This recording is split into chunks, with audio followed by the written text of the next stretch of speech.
Свечи на Татьянин день зажигают в память о великомученице, по легенде, казненной в III веке за отказ поклониться Аполлону. Что было в этот день 1500 лет спустя, мы знаем достоверно. Вышел указ о создании первого российского университета. Учиться в первом вузе могли все сословия, отмечали День Татьяны демократично.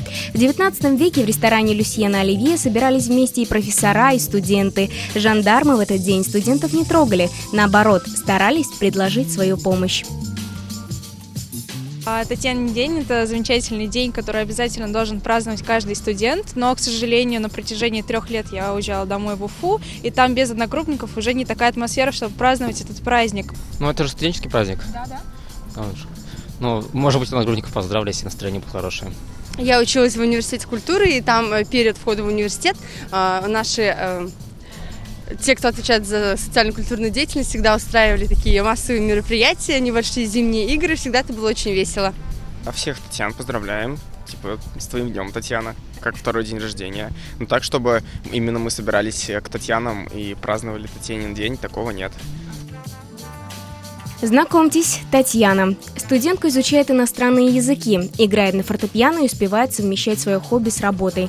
Она уверена, что имя, данное ей, полностью характеризует ее личностные качества. Прям с заботой, с трепетом ко всем так отношусь, чтобы угождать, конечно, всем не надо, но я стараюсь быть такой. С самого детства для меня этот праздник как день рождения. То есть и в детском садике, и в школе, и в институте все меня поздравляют. В этот день мне дарят как обыкновенные подарки, как вот на день рождения, как на Новый год, как на 8 марта.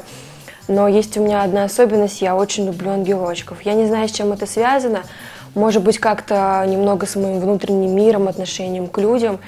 И первый ангелочка мне подарила моя мама. И так получилось, что каждый год, не обязательно там родители, сестра, близкие, мне вот одного ангелочка, но подарят в этот день. Небольшая передышка после сессии и вперед к очередным знаниям, свершениям и победам в творчестве. Ведь студенты, как и их покровительница Татьяна, сильны духом, жизнелюбивой и, главное, открыты всему новому.